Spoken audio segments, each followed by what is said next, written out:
imekuwa changamoto sana katika maisha ya sasa. Ukiitumia simu vizuri inaweza ikakusaidia, inaweza ikayaokoa maisha yako. Lakini ukiitumia simu vibaya itakuwa ni mwiba na itakuwa ni sumu kubwa sana katika maisha yako. Kwa hiyo tujitahidi sana, tunaenda kuwa na muda mwingi sana, tutakuwa karibu na simu.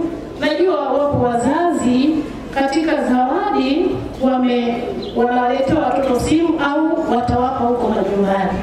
Lakini pia tuwafundishe ni jinsi gani tunaweza tukatumia hizo simu ili ziweze kuleta maendeleo. Na watoto wanaweza wakaonekana wamepiga hatua kubwa, na kweli ni hatua kubwa.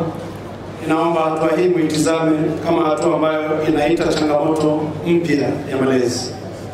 Pale ambapo kijana anajihisi anaondoka kwenye utoto na kuwa mtu mzima, na wakati huo hana uhakika sana kama yeye ni mtu mzima. Tunasema ni age ambayo ni indecisive.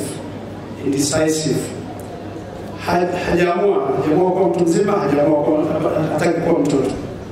Wakati huu wanatuhitaji zaidi. Niwaalike tuendelee kuwasindikiza kwanza kwa sala zetu, lakini pia kusikiliza zaidi. Ni kweli kwamba wazazi tunapaswa kuendelea kuelekeza, lakini kusikiliza zaidi. Kuna vitu vinatoka kwa vijana wa umri huu ambavyo vinaeleza tu mzazi kwamba mtoto wako amekuwa amepevuka.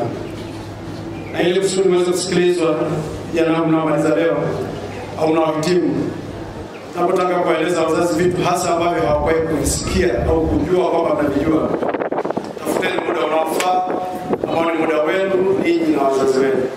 Niwahakikishie hakuna mtu mwingine ambaye anaweza kuwa mtu wa uhakika wa kueleza jambo kwenye maisha yako kuliko mzazi wako. Nafahamu wakati huu ni wakati wa kupenda pia kuanza kusikiliza watu wengine. Kusikiliza marafiki, si wakati wa kusikiliza marafiki. Lakini hizo ni taarifa za ziada, taarifa za awali ambazo zitakusaidia kufanya maamuzi yako, bali zitatoka kwa wazazi, bali zitatoka kwa walezi, kwa nafasi zao mbalimbali. Hata kama ni mwalimu wako aliyekufundisha ambaye unadhani kwamba ni mshauri mzuri, omba simu ya mzazi. Kama una simu yako mwenyewe, mpigie. Swala la maadili hapa ni kipaumbele kikubwa sana ambacho tunakisitizia wote ambao tunafanya kazi hapa. Wafanyakazi wote jukumu lao kubwa kabisa ni kuhakikisha kwamba vijana wetu wanakuwa na maadili mazuri.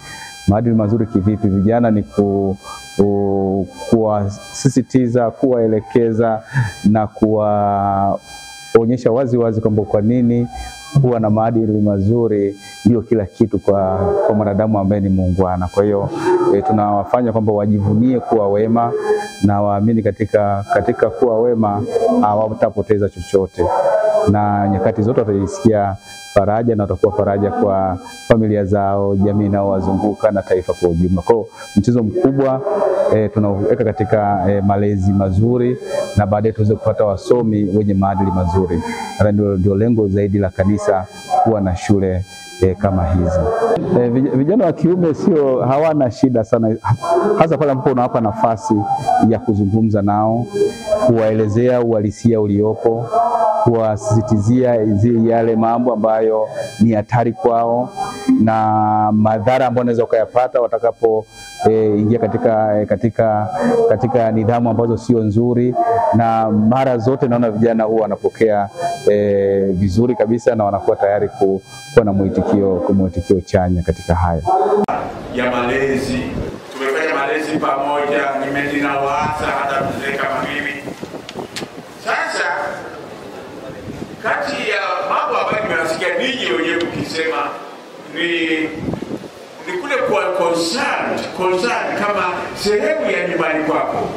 Shule hii mnaichukulia kama sehemu ya nyumbani, ya mali yako, mali yenu, na mshachangia hapa, mmeonyesha ukarimu, lakini mshachangia pia katika ile walo ambalo tumejenga pale mbele. Hajakamilika vizuri, lakini ni kitu kikubwa sana kimefanyika. Ni kazi kubwa imefanyika vijana wangu, na wazazi naomba muelewe hiyo. Sisi athari zinazotokana na utandawazi. Kwa sasa vijana tunaharibikiwa na utandawazi, na shauri kwa wazazi wanaowakabidhi watoto simu waweze kuwafundisha njia sahihi ya kutumia hizo simu ili kuepuka na athari za utandawazi. Mfano athari hizo ni mtoto kuwa na maadili mabovu, kwa sababu anapata kujifunza kwenye vyombo vya habari vinavyotumika katika nyanja mbalimbali za sayansi na teknolojia, mfano TV, simu. Mwanafunzi anapata kujifunza tabia ambazo sio njema katika jamii kuigwa.